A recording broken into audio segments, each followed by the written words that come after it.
Welcome to Suman TV. నేను మీ నవీన్. ఈ మధ్య సోషల్ మీడియాలో ఎక్కడ చూసినా సర్కంషేషన్ గురించి అయితే వీడియో చూస్తూ ఉన్నాము. అంటే సుంతి ఆపరేషన్. అసలు ఈ సుంతి ఆపరేషన్ అనేది ఎందుకు చేస్తారు, ఎవరికి చేస్తారు, దీనివల్ల ఉపయోగాలు ఏంటి అనేది అయితే తెలుసుకుందాం. ప్రస్తుతం మనం వచ్చేసేసి ట్రీట్మెంట్ రేంజ్ హాస్పిటల్లో ఉన్నాం. మనతో ఉన్నారు ప్రముఖ laparoscopic and laser surgeon doctor Vinay గారు. హాయ్ సార్, నమస్తే అండి. సార్, ఎక్కడ చూసినా ట్రీట్మెంట్ రేంజ్ హాస్పిటల్ పైల్స్ సర్కంషేషన్ అంటే హైదరాబాద్లో పైల్స్ సర్కంషేషన్ అంటేనే ట్రీట్మెంట్ రేంజ్ హాస్పిటల్కి రావాలి అని చెప్పేట్లుగా అయిపోయింది ఇప్పుడు. సో ఏంటి అసలు ఈ సర్కంషేషన్ సుంతి ఆపరేషన్ అనేది అంత మ్యాండేటరీనా? అసలు ఎవరికి అవసరం అండి ఇది? మనం ఫస్ట్ సర్కంసిషన్ అనే దాని గురించి తెలుసుకునే ముందు జస్ట్ బ్రీఫ్గా అంగం ఒక పార్ట్స్ గురించి తెలుసుకుందాం. ఏంటంటే మనము యూజువల్గా అంగం మనకి ఇలా ఉంటుంది, దీనిపైన మళ్ళీ మనకి ఏంటంటే దీన్ని మనం ఏంటంటే షాఫ్ట్ అంటాం యూజువల్గా సైంటిఫిక్ లాంగ్వేజ్లో. అండ్ దీన్ని ఏమంటాం అంటే లోపల దాన్ని మనం దీన్ని గ్లాండ్స్ అంటాం. యూజువల్గా మనకు అర్థం కావాలంటే బల్బ్ అనుకోవచ్చు, గ్లాండ్స్ అనుకోవచ్చు. అండ్ దీన్ని ఫోర్ స్కిన్ అంటాం. ఇది మనకి మెయిన్గా ఉండే పార్ట్స్.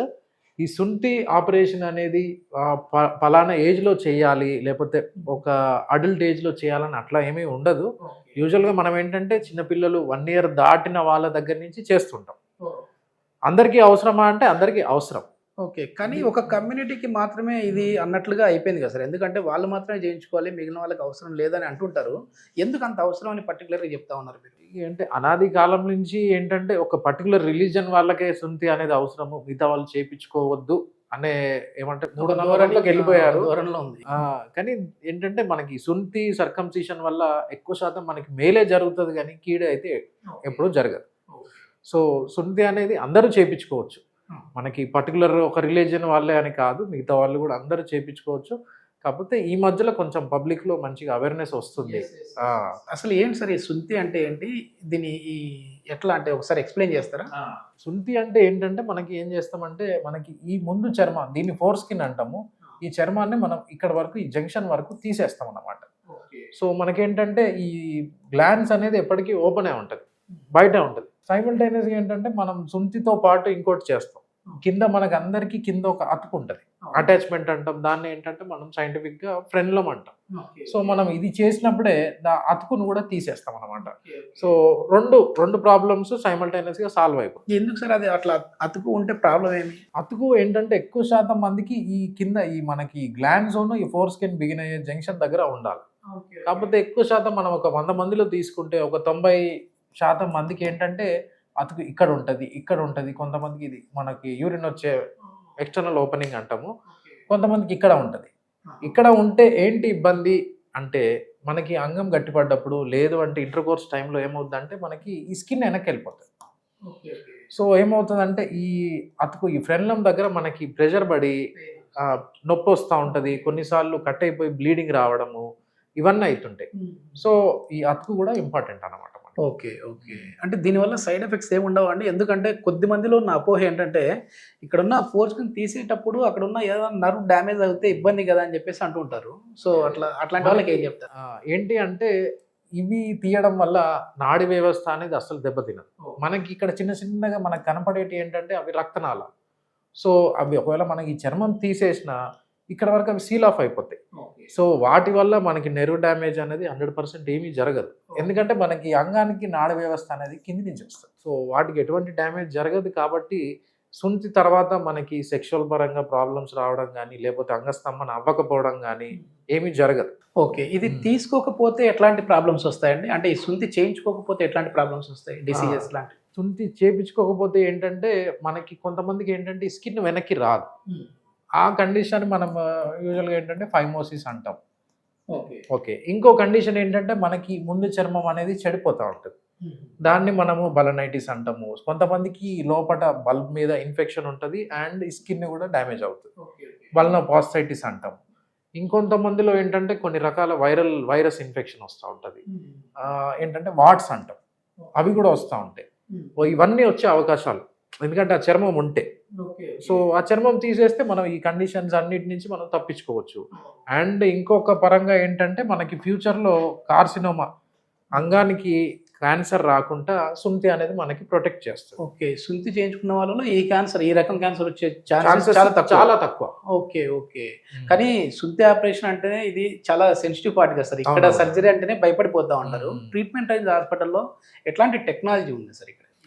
మనము ఇక్కడ సుంతి ప్రజెంట్ ఏంటంటే మన దగ్గర ఉన్న most advanced and latest technology ఏంటంటే మనము ఈ స్టాబ్లర్ అనే డివైస్ తోటి చేస్తాం. దీంట్లో ఏంటంటే మనకి ఇది గోల్డ్ కలర్ కనపడుతుంది. దీంట్లో ఇది అడ్వాన్స్డ్, అంటే దీంట్లో కూడా మనకి రకాలు ఉన్నాయి. అంటే సిల్వర్ కలర్ ఉంటుంది, లేదంటే బ్లాక్ ఉండొచ్చు. కాకపోతే ఈ గోల్డ్ అనేది దీంట్లో కొంచెం ప్రత్యేకము. దీనివల్ల కూడా చాలా అడ్వాంటేజెస్ ఉంటాయి. మనము దీంట్లో ఏంటంటే మనకి పార్ట్స్, దీంట్లో కింద మనకి ఏంటంటే ఒక డోమ్ లాగా ఉంటుంది, దీన్ని ఇంట్రడ్యూసర్ అంటాము. అండ్ మనకి ఇక్కడ వస్తాయి అన్నమాట, ఒక రింగ్ వస్తుంది, దానిపైన పిన్స్ వస్తాయి. సిలికాన్, ఆ రింగ్ ఏంటంటే సిలికాన్ మెటీరియల్ది. పిన్స్ కూడా చాలా మంది ఏమనుకుంటారు అంటే పిన్స్ అనగానే అవి స్టీల్ పిన్స్ ఏమో మనకి రస్ట్ పట్టొచ్చు అట్లా అంటుండ్రు. కానీ పిన్స్ ఏంటంటే మేడప్ ఆఫ్ టైటానియం. సో వాటితోటి కూడా ఇబ్బంది ఏమీ ఉండదు. అండ్ ఇక్కడ వస్తాయి అన్నమాట మనకి పిన్స్, ఇవన్నీ ఇక్కడ వస్తాయి. అవి కూడా ఆల్మోస్ట్ ఒక 2 వారాల్లో పడిపోతాయి. దానంతా కదా ఆ రింగును పిన్స్ 2 కలిపి పడిపోతాయి అన్నమాట. సో పేషెంట్కి మనం ఏంటంటే జాగ్రత్తలు ఏం చెప్తామంటే ఫస్ట్ వారం 10 రోజులు అంగస్తంభన కాకుండా చూసుకోమని చెప్తాం. అండ్ డైలీ కనీసం 1-2 సార్లు అన్నా మంచిగా క్లీన్ చేసుకోమని. క్లీనింగ్ అంటే మళ్ళీ మనం దానికి సొల్యూషన్స్ కావాలి అట్లేమీ ఉండదు. మామూలు వాటర్ తోటి, సోప్ తోటి క్లీన్ చేసుకుంటే సరిపోతుంది. పూర్తిగా మనకు ఒక 3-4 వారాలలో పూర్తిగా నయమైపోద్ది అనమాట. ఇప్పుడు సెన్సిటివ్ పిన్స్ ఉన్న వాళ్ళకి కూడా ఇది యూజ్ అవుతుంది అండి? అంటే మామూలు ఈ ట్రీట్మెంట్ అనేది యూజ్ అవుతుంది. ఏంటంటే మనకి ఇన్ని రోజులు ఈ గ్లాండ్స్ అనే దాని మీద ఈ చర్మం ఉంటుంది కాబట్టి ఇది బయటికి ఎక్స్పోజ్ అవ్వదు. సో మనం ఈ చర్మం తీస్తే ఏమవుతుందంటే ఇది బయటికి కొంచెం అటు తగిలినా, క్లాత్ తగిలినా, వాటర్ తగిలినా మనకి ఒక రకమైన ఫీలింగ్ ఉంటుంది. దాన్ని మనం సెన్సిటివిటీ అంటాము. ఆ సెన్సిటివిటీ కూడా మేబీ ఒక 1 to 2 వీక్స్లో సెట్ అయిపోతుంది. మామూలుగా ఒకప్పుడు ఏంటంటే ఇది ఓపెన్ సర్జరీ లాగా ఉండేది కదా సార్. అంటే చాలా వరకు సిజర్లు పెట్టి కట్ చేసేసి బ్లీడింగ్ ఎక్కువ అయిపోతూ ఉంటుంది. మరి ఈ స్టాప్లర్ విధానంలో బ్లీడింగ్ అనేది అవ్వదా సార్? ఇది కేఎస్ఆర్ స్టాప్లర్ అనుకుంటా. ఏంటి అంటే మనకి కేఎస్ఆర్ స్టాప్లర్లో ఉన్న అడ్వాంటేజ్ ఏంటంటే మనకి బ్లీడింగ్ అసలు ఒక డ్రాప్ బ్లీడ్ కూడా అవ్వదు, ఒక డ్రాప్ కూడా రాదు. ఏంటికంటే మనకి ఆ గ్యాప్ ఉండదు. మనం స్కిన్ కట్ అయిపోయి వెంటనే పిన్స్ వచ్చేస్తాయి. సో ఆ గ్యాప్ ఉండదు కాబట్టి, అండ్ సైమల్టేనియస్గా పిన్స్ పక్కనే ఉంటాయి అన్నమాట. సో ఆ గ్యాప్ ఉండదు. సో బ్లీడింగ్ అనే ఛాన్స్ అయితే ఏమీ ఉండదు. మీరు చెప్పిన దాంట్లో అంత బాగానే ఉంది సార్. కానీ ఏంటంటే అంగం అనేది 2 వారాల వరకు స్తంభించకూడదు అంటున్నారు కదా.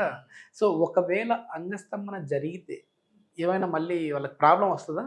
అంటే ఎప్పుడు మన ప్రమేయం లేకుండానే నిద్దట్లో కొంచెం అంగస్తంభన జరుగుతూ ఉంటుంది, బ్లడ్ సర్క్యులేషన్ వెళ్తూ ఉంటుంది అక్కడికి. అట్లాంటి టైంలో ఎట్లాంటి జాగ్రత్తలు తీసుకోవాలి? ఒకవేళ బ్లీడింగ్ అయ్యే అవకాశం ఉంటుంది అప్పుడు ఎందుకు అవాయిడ్ చేయమని చెప్తామంటే మనకి రింగ్ అని చెప్తాం కదా, ఆ రింగ్ ఒక సైజులో ఉంటుంది, మళ్ళీ దాని మీద పిన్స్ ఉంటాయి.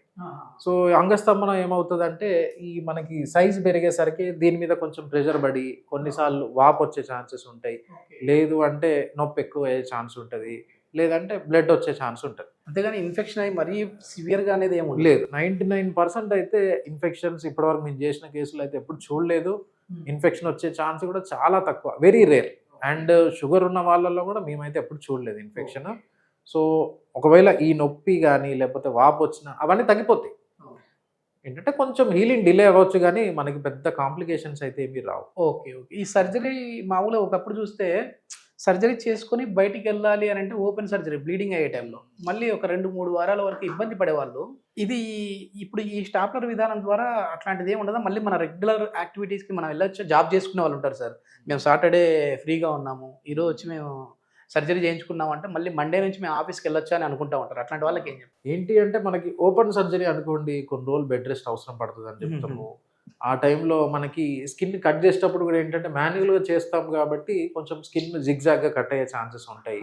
అండ్ కొన్నిసార్లు ఏంటంటే మనం స్కిన్ తీయాల్సిన దానికంటే ఎక్కువ తీసామనుకోండి ఫ్యూచర్లో మనకి అంగస్తంభన ప్రాబ్లమ్స్ వస్తాయి. సో మనకి స్టాప్లర్ తోటి ఏంటి అడ్వాంటేజ్ అంటే మనం స్కిన్ ఎంత తీయాలో అంతే తీస్తాం. అండ్ కాస్మెటిక్గా కూడా రిజల్ట్స్ చాలా బాగుంటాయి. పేషెంట్స్ ఏంటంటే ఇమీడియట్ కావాలంటే వాళ్ళు అదే రోజు పని చేసుకోవచ్చు. కాకపోతే మేము ఏమంటే 1 డే గ్యాప్ ఇచ్చి నెక్స్ట్ డే నుంచి they can do there works అని చెప్తుంటాం అనమాట. సో దీనికి బెడ్ రెస్ట్ అయితే అవసరం లేదు. మరుసటి రోజు నుంచి వాళ్ళు పనులు చేసుకోవచ్చు. జర్నీ చేయొచ్చు. అండ్ ఫుడ్ పరంగా అయితే ఏమి రెస్ట్రిక్షన్స్ ఉండవు. ఓకే. ఇది మొత్తానికి ఏంటంటే చాలా వరకు కూడా ఈ సర్కంసిషన్ అనేది దీనివల్ల ఇంకా మనకి ప్లస్ పాయింట్సే ఉన్నాయి తప్ప మైనస్ అయితే లేవు. ముఖ్యంగా వచ్చేసేసి కొన్ని రకాల క్యాన్సర్స్ నుంచి అయితే మనం దూరం అవ్వచ్చు అని చెప్పేసేసి డాక్టర్ గారు చెప్తా ఉన్నారు. దీనికి సంబంధించి ఫర్దర్ ఇన్ఫర్మేషన్ ఏదైనా కావాలంటే హాస్పిటల్ కాంటాక్ట్ నెంబర్ అయితే ప్రొవైడ్ చేస్తాను. మీరు నేరుగా వారితో మాట్లాడొచ్చు. Thank you sir. Thank you.